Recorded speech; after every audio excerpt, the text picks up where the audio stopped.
Hey everybody, my name is Jim Farmer. I'm the festival director of Out on Film, Atlanta's LGBTQ film festival. This is our 36th year, and we have some amazing films this year. Everybody always knows that we have powerful documentaries, and this year is no exception. One of our favorite is UNIDAD. I'm going to read a brief description, and then we're going to introduce some of the principles of the documentary.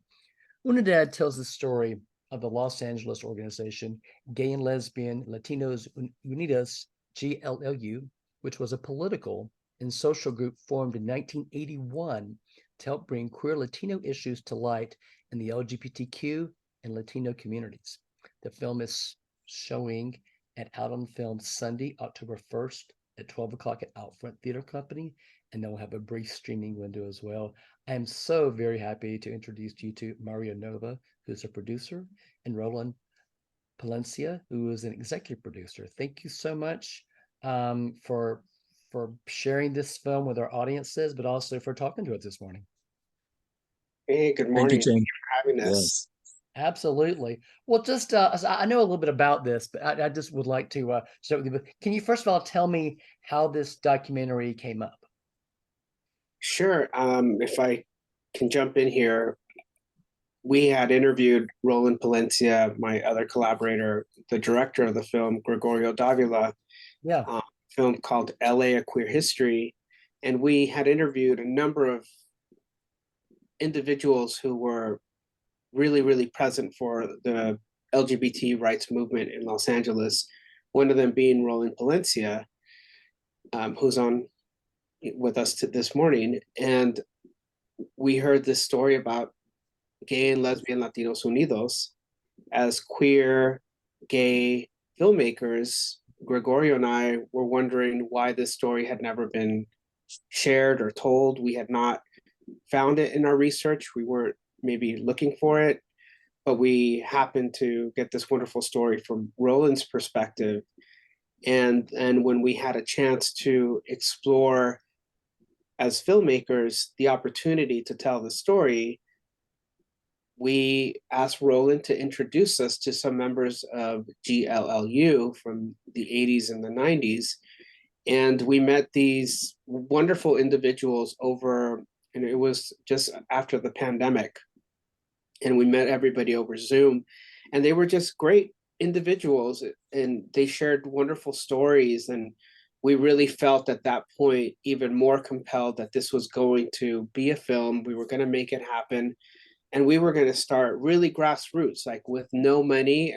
We owned cameras, we owned computers, and we have talent. And we were going to coordinate the production of making this film because it was a story that needs to be told and shared. And you know, fast forward to today, we're so happy that the film is going to be presented this weekend in Atlanta, because that means that the film has a reach, that the story of these individuals have a large panoramic story to tell, and we're really happy to be sharing that. Exactly.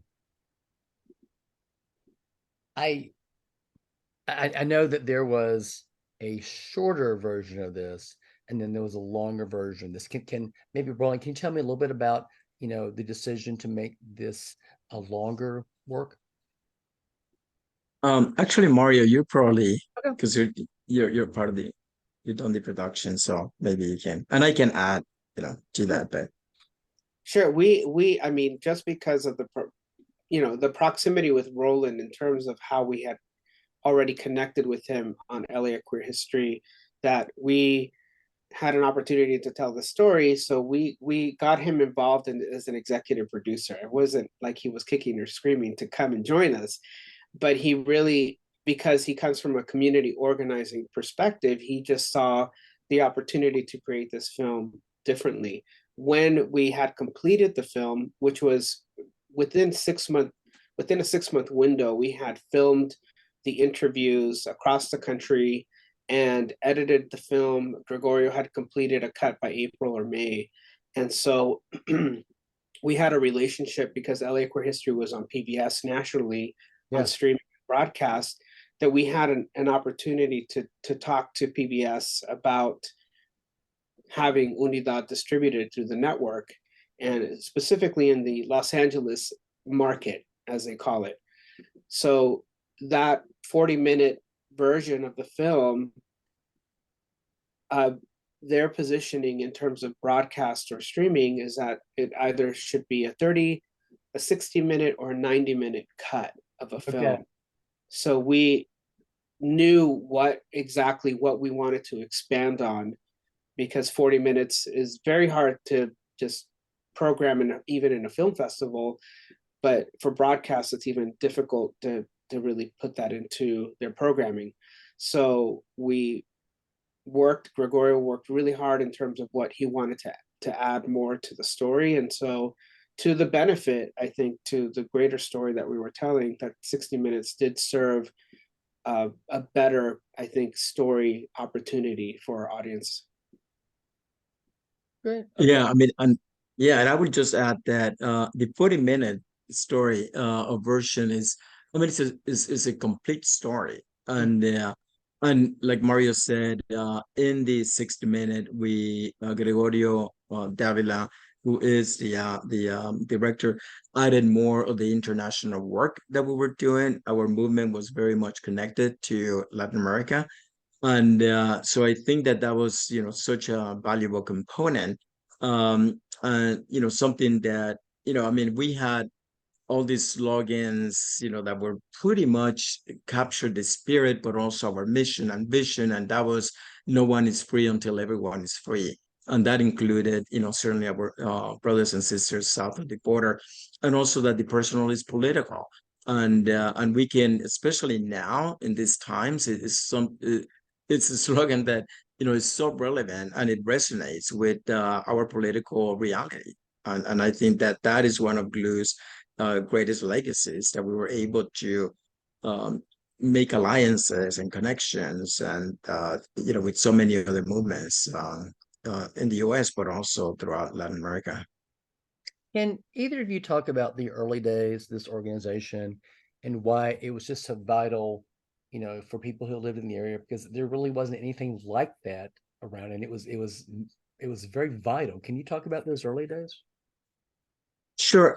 So GLU was founded in 1981, and what preceded the organization, I guess you can say, the formal founding of the organization was a support group. At that time there were lots and lots of coming out support groups, and so there was this Spanish-speaking monolingual gay Latino male support group that was actually hosted by Jose Ramirez, who was really the founder of GLU at the LGBT Center in Los Angeles.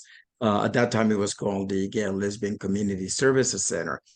And eventually, we realized that in addition to the emotional, psychological support that support groups provide, that we needed to also take our sentiment to a higher degree, and to be involved politically and socially, culturally, and so forth. So we decided to form an organization called Gay Latinos Unidos. We immediately realized that we wanted women, Latina lesbians, to be key participants in the group. So we changed it to Gay and Lesbian Latinos Unidos. And I think we're probably one of the first organizations that actually got an IRS recognition, for the group. So it was, so it was very revolutionary in the sense that it incorporated so many aspects of being queer and Latino or Latina or Latinx or Hispanic, and that no part of us, and you're going to see this in the film, was really being left behind, that we can walk into a room, as complete human beings. And I think that was, one of the major impacts that it had on us and the people that were associated with the group. I'm sorry. I wanted to add, Jim, also that my daughter was with me last night. We screened the film in Santa Monica at the Santa Monica Historical Museum, and she asked me, how many times have you watched this film? Probably 100. And you watch it from different iterations. And one of the two stories that jump out at me in terms of your question, David Gonzalez, having been involved with the Peace Corps in El Salvador, which is my family's home country, he wanted to, when he returned, he didn't want to really get stuck in the late 70s, early 80s political strife that was happening in El Salvador. So he returned to the US with this, longing to really find a group, and then starting to organize in an official capacity what this group could look like. And that comment that he makes in the film really kind of struck out at me last night, just because even though I'd heard the story many times before, it had a lot of political roots, even just in his involvement in El Salvador, and also Geneva Fernandez's story, who made the group aware about women's issues and how people should conduct themselves in terms of, I think she jokes about how men used to call each other Mary, and kind of in a joking manner, but there was some references in there that were demeaning to women in the way that Mary was used. And, I think I hear it on occasion now when I go to a bar or something, but, being aware, and this political awareness and this organizing, and just having a consciousness that was being raised within the group, was something that we took as filmmakers, like, was kind of impressive that they were having these conversations in the early 80s, because it's now sort of like the norm topic to talk about when we're talking about gender identities and everything that's happening when people talk about wokeness. So I just wanted to add that a little bit in terms of the context and what Roland was saying as well. So yeah. When did GLLU actually disband? I was gone by then, but I want to say I want to say that it was probably in the mid-90s. So the organization went on for a good decade and a half. Wow. And it just I mean, GLU was an all volunteer organization, and to be able to sustain that kind of intensity for that long in a community that is under resourced, and I think Mario alluded to that now things have kind of changed in terms of us having more access to funding and and financial resources, and we're able to create this film in 6 months. And one of the factors, clearly the main factor is because of Mario and Gregorio's commitment, but one of the factors that really help is our ability to fundraise, because now we're a lot more connected. But at that time, it was 100% volunteer. I don't think we had more than $30,000 in our account ever, and yet we were able to have a huge impact. So that just the being able to sustain an all volunteer organization that was so intensely doing work, and and also the fact that HIV and AIDS began to devastate our community, and that was you look at pictures where in the film. And I would say that 80% of the young men in those pictures are gone, and so it was and it was some of the people that we came out with. And coming out is a very seminal experience, for queer people, and just to have that entire emotional network disappear almost overnight was tremendously impactful. And I think that I would say those are definitely two factors that contributed, to GLU. But one of the things that we say in the film is like, we left GLU as an organization is gone, but GLU in some ways never left us in terms of the mindset, in terms of the commitment and that we have for our communities, because many of us continue to be involved in all capacities. The documentary does a wonderful job of talking about why this organization was formed, why it was vital, how it changed, and its legacy. But just can both of you talk about the GLU's legacy and why it's really important now to remind people of GLU and how important the organization was, and even now its after effects. I think Mario, I think you as a younger generation.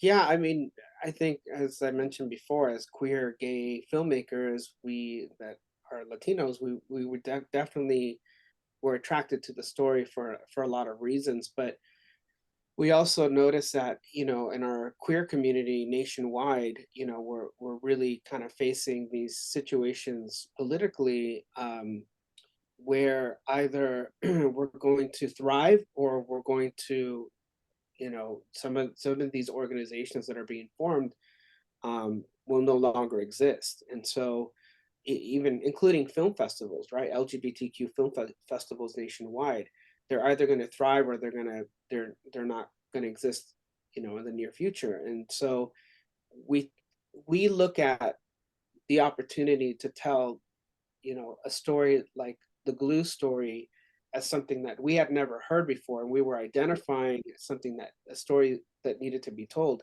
But much like the organizations that I just mentioned, do you feel that your organization is, you know, going to have an impact?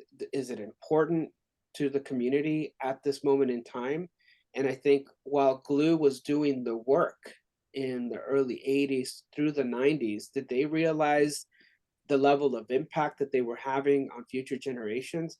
You know, I don't think sometimes when we're in the mix of creating and building and creating, you know, organizing community, that there is an importance to it, but it's super relevant for future generations. So as storytellers, we definitely wanted to capture that. When we got these individuals together and interviewed them, they would tell us, you know, we were doing the work. We didn't think about archiving our work or, you know, having some sort of, you know, public reference to what we were doing because we were in it. So as storytellers, we're identifying the opportunity to tell this story. And I know Q Films in Long Beach here in California, they're celebrating, I think, their 30th year, and they're, you know, pulling out and curating stuff from their publications and things from the past. And Q Films is, you know, something that a film festival that I adore because it has a community feel to it. Yeah. And much like if it's a cultural organization, if it's a health organization, if it's a political organization, I think we all need to, as queer individuals in our community and as filmmakers, is have the ability to tell the story of these organizations because they can easily be erased. And there is an agenda to erase us and other us and push us out of, you know, to push us out of the gains that we've achieved across the country. Okay. Yeah. Two things, James. One is whoever owns the past owns the future. And I think that, you know, when Mario and Gregorio decided to make this film, and I certainly, you know, helped to produce it as well, you know, we were making a statement that we want to own our own future. And as Mario alluded to the erasure, so I would say that that is an impact, that we're reclaiming our past in order to map out, you know, a future that includes us. The other thing is that Glue invented a language of integration, of being all these different demographics and identities, being queer, being immigrant, being Latino, being Guatemalan, like in my case, Salvadorian, Chicano, you know, 10th generation, you know, what have you. And I think that, you know, just being able to walk into a room and reclaim every single part of who you are is such a critical part of just living a healthy life. And I think that, you know, language is the tool of the mind, you know, the tool of emotions, the tool of feelings. And certainly, you know, we used it as the tool of political action. And especially when you internalize, you know, very progressive, healing and wholesome language, you can begin to change your external reality. And we, without necessarily being conscious, but in some ways, we were to some extent conscious of that. We began to map out different linguistic landscape, you know, where not only us, but future generations, you know, can walk into.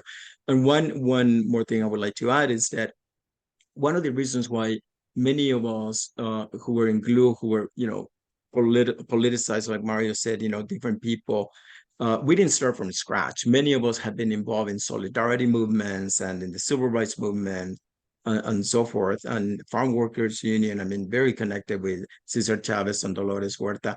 Um, it was really the women in GLU that elevated our level of consciousness. I think that, as gay males, we tend to be relatively a little bit more myopic, I would say, than, certain issues, are much more relevant.